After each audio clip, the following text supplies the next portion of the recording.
Today I'm reacting to Witch Hat Atelier Episode 2. The full reaction is on Patreon. So unfortunately the reaction to Episode 1 got tanked due to copyright, so fingers crossed more than 40 people are going to see this reaction. So Pegasus Carriage is something that they hail. Oh,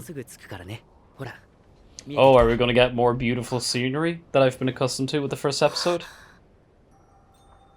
All the scenery is so nice.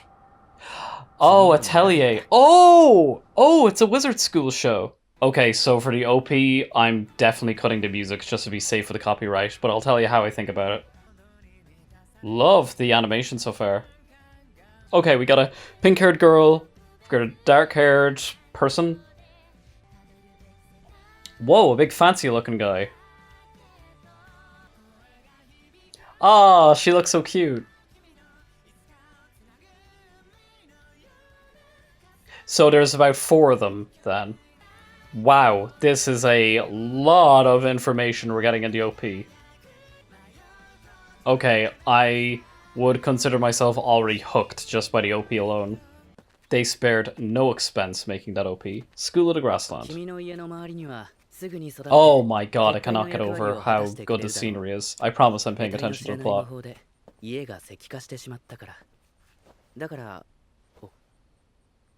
Oh. Yeah. I'm sorry. Oh, I love the animations on her face.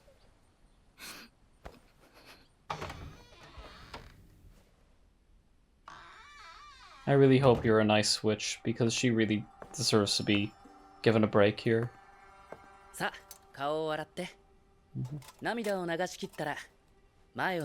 Okay, I like how cheerful you're being so far. That is a very cool spell. Is she supposed to wash herself?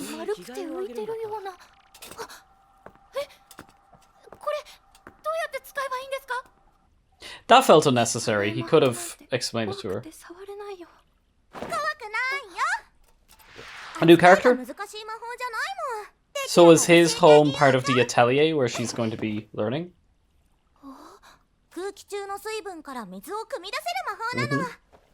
So she puts her hands in and... Okay. Whoa. Very bright and pink. Yeah, I was expecting a more level-headed character here to even it out a bit.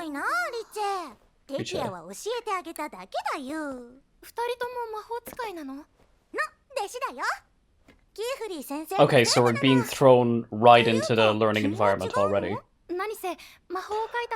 Yeah, the new girls are really going to be taken aback by that. Oh, of course. Oh, they already know about the evil spell being cast. Okay. Is she going to be made an outcast because of that? Can't get over how good some of this animation is. It's so inviting. I love it so much. I'm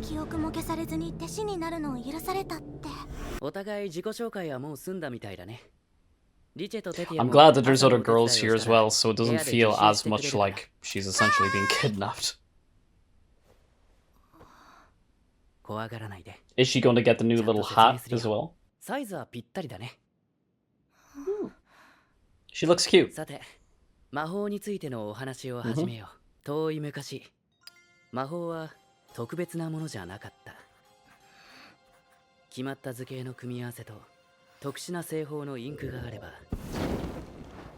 But then everything changed when the Fire Nation attacked. Yeah,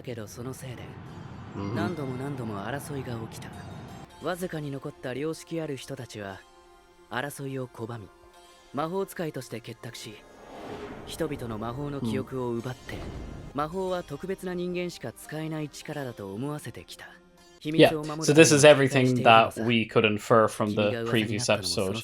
It's believable world building here.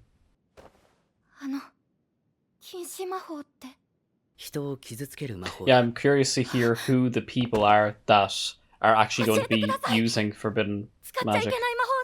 No, Coco. 焦らないでと諭すところだけど、君には言いにくいな。Yeah, Coco is already precocious to say the least here.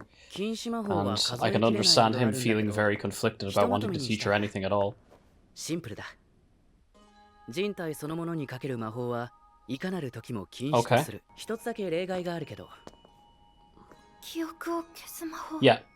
その通り、大抵の魔法は道具にかける。馬車とかランプとか。So cool. こういう窓とかね。I'm already so impressed with how much detail is being given into giving us the rules of the show, essentially. 扉窓だよ。同じ模様の丸窓をつないでくれる。Oh man, I've just gotten finished watching a let's play of Portal, so that's all that's coming to mind right now. あの絵本も。すぐ行きましょう。私寝ないで探します。待って。Yeah, that's exactly what I was thinking. There has to be some sort of catch that we can't just go there right away. あれは司書の試練。図書の塔は4人の司書に守られていて。Ooh, a show about powerful librarians. The nerd in me loves that. ここ。さっき僕は嬉しかったんだ。君が知りたいと言ってくれて、禁止されずに残ったのは。Are as powerful as we need them to be? What's he gonna say? Yeah, you know what? Close enough. Oh, I love the lighting happening. Just love all these sunsets that happen in the show. Is she gonna have roommates?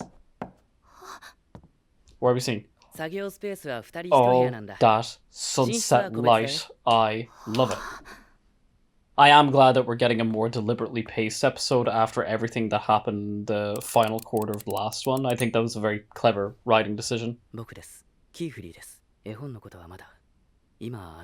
I'm glad we're getting him as a B-plot as well. Having Keyfree's storyline as well, like, working as a B-plot is also intriguing.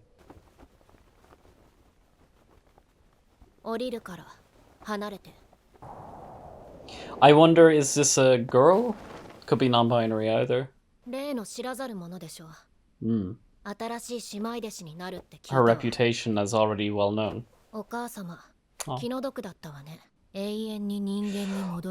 Oh.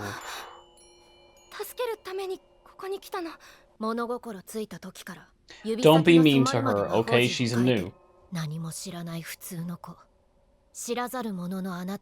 That's what you think. Though I'm glad we already have some sort of believable kind of like antagonist for Coco's character so far.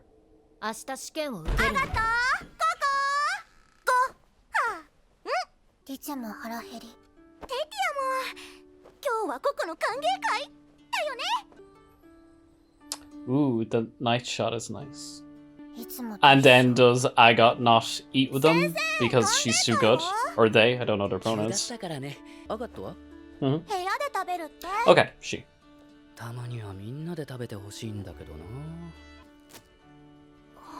But because the first episode referenced astronauts, I wonder if we're getting any influence of technology in this show. Okay, there's already a really great, like, home vibe to what's going on so far.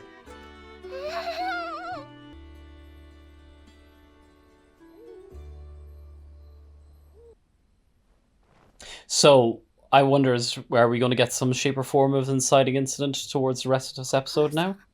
What's going to happen? This poor girl who has no other family, only for her mother. I just feel so bad for what she's going through. She's so alone.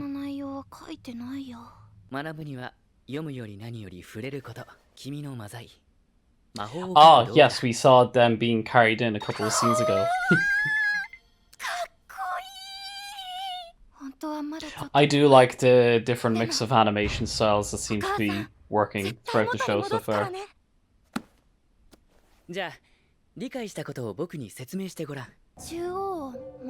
Ooh, okay, I love this. I love learning this.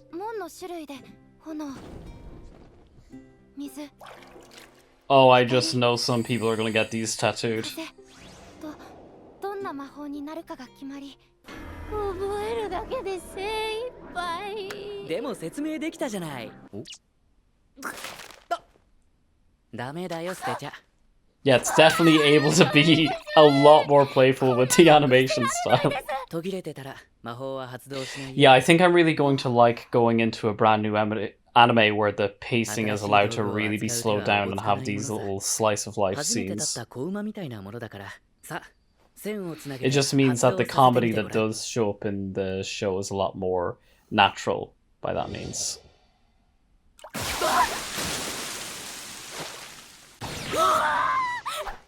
Yeah, just like that. いいんです、先生。私気にしてません。ああ、 Agate, be nice on her. This is like literally her second day. この矢が一本だけ長い。ここからの力が加わりすぎて。 Oh, okay, so it all has its own internal さ rules. すが。アガットの指摘は的確だ。君なら任せても大丈夫そうだね。僕はこれから2、3日。 So the show is going to be giving us some sort of odd couple dynamic between her and Agate. 待ってください。姉妹弟子から得るものは多い。 And obviously it goes without saying that where he's actually going is going to relate to searching for whoever the them are. 本当にごめんね。私何度も謝らないで。昨日言ったわよ。 Yeah, so I take it this is going to be the tough love that she needs in order to transition into being a witch. 試験を始めるわよ。 But it's not the end of the episode, is it?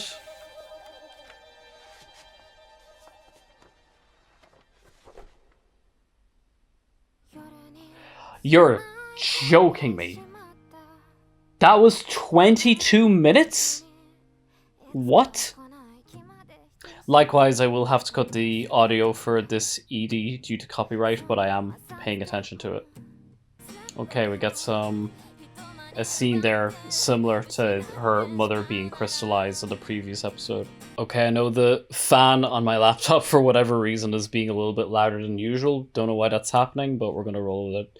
So for the couple dozen people in the end who are able to see my reaction to the first episode, there was a very long review after that. I will not be doing it this episode. I was just absolutely gushing over that first episode about the pilot, and I got to 150 views in just 6 or 7 hours, and then bam, copyright happened. I put up a new version after just an hour or two of having noticed, but no, the damage was done with the algorithm and completely broke how it was being recommended. So unfortunately, the first episode, which I was hoping to get like 5, 6, maybe even 700 views out of and be able to meet a whole new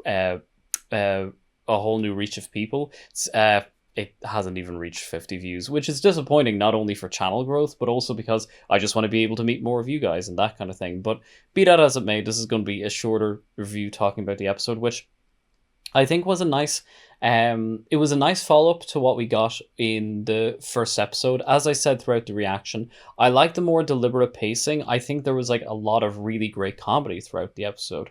I think the thing that honestly impressed me the most about this episode, if it's kind of okay to say, because the story itself was great, but it really was the OP. I mean, it's something that as each week goes on, I'm going to really, really get a kick out of seeing.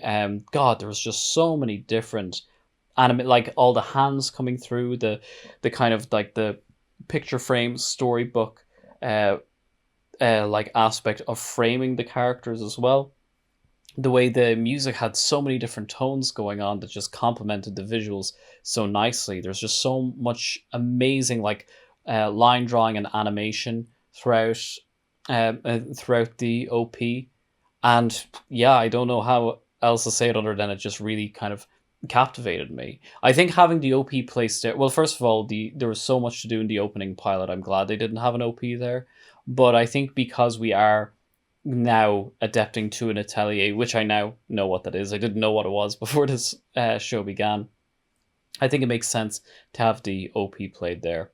So as for what I think about the episode itself, I think it's really going to be the third episode that will really determine where our real storyline is going. I mean, we're very much seeing the first two episodes act as a sort of like act one for the character, and like everything is being, we have like the establishing of the world, we have the setup of the conflict, we have the call to the adventure, and we have like meeting the mentor, kind of like getting the sword essentially before kind of crossing the threshold into like the real meat and bones. And it looks as if kind of like the main aspect of the plot that is being set up here is the fact that Coco has to explicitly train to be a witch. It's not just him, it's not just her and him kind of going out into the woods and getting this like short little montage. It's a deliberate process um, that is being portrayed to us as something that is going to take such a long time, like at least several episodes to really truly get the hang of, that you were able to have these moments for downtime. They're able to eat food together. They're able to be, we're able to get this introduction to like the external conflict that's presumably going to be several episodes down the road with the Tower of Tomes, I believe it's called, and the Librarian's Trial, I think is what they call it as well. So we have a lot established as to where it is that Coco is going to be going with every single aspect of this. So an episode like this is able to have those aspects of characterization. We got introductions to like her three main girls that she's going to be with throughout. We also got some nice sentimental moments. I'm glad that, I mean, it obviously makes sense that they need to be doing something to establish how she is in a state of mourning because she's not with her mom anymore, right? So there really was a lot that was set up, not necessarily with regards to plot, but just giving us a sense of what kind of world is going on here, kind of what pace are they going to be going for. I'm not a manga reader by any chance, and I never even heard of this show before I started reacting to it, so I like to go into this as blind as possible to be able to guess where exactly the story is bringing us. I'm sure that it is going to maintain a very light tone so far. The other show I'm reacting to at the moment is Free Ren, and at one point, I didn't get to say it during the reaction, but it's that as much as I'm loving my journey with Free Ren so far, it is nice to get something that's explicitly a little bit more of a comedy, and Free Ren has great comedic moments in it as well, but this seems to have a little bit more slapstick, which I think is a nice break from everything else. Other than that, the only thing I really want to say about this episode, because it was pretty straight to the point, and I think that a lot of what I said during the reaction itself speaks for itself, is I do like that we're explicitly being told that there's two types of magic out there, and the evil magic pertains to actively controlling another person. I think that's so great to have this separation between who a person is and how other people are, and then magic is its own separate thing that is just to be applied to the physical world and not to the people, because that's seen as perverse. I like that we have rules to wizardry that aren't just bound in like it's physically impossible, or that it's rigid and it's based on traditions. Like, no, this is based on our ethical code, and that's where wizards themselves came from. That's where, or sorry, rather, it's where witches themselves came from. It came from this refusal to allow magic destroy humanity itself, and I think that character like Keyfree is one where, you know, he's not necessarily the most, like, let's say, wizened old man or anything like that. They're able to characterize him as being kind of very laid back, very chill, very funny to get the idea across. And I think a lot of that probably comes from the fact that this show is going for a younger demographic. But I think the reason why to me it's so effective is, pardon me, is it's able to show him as someone who is fundamentally a decent person, and that's where his own ethical code comes from. So yeah, I think this has been an excellent first two episodes. I don't know whether or not this reaction will be up before the next episode airs. I hope it does, because then I'll be able to reacting to episodes in a more timely fashion with you guys. But that's pretty much where I'm going to leave it to today. Again, once more, just want to say hopefully more than 40 or 50 people view this. I'm so raging that I didn't just upload the original video with fading, because it was safe. It was safe for like 8 or 9 hours, and then it got blocked, which is total BS. But be that as it may, I guess the growth of getting these episodes exposed will probably be a few more weeks than I thought so. But anyway, be that as it may, if you have watched to the very end, thank you so much for finding me and for taking the time to watch all this. The full reaction is on Patreon, and if you want to go to Patreon just in general to support me, that would be greatly appreciated. And I'm going to leave it there for today. So that's it. Sorry again about how loud the laptop is. It's like really, really going for it. Let me see if it's even Yeah, I can actually see the waveform for the noise of the laptop being picked up. Don't know where that's coming from, but hey, that's just life, I guess. So, is it starting? It's starting. Now the laptop is starting. Now the noise is going away. Anyway. Arigatou gozaimasu. Thanks for watching.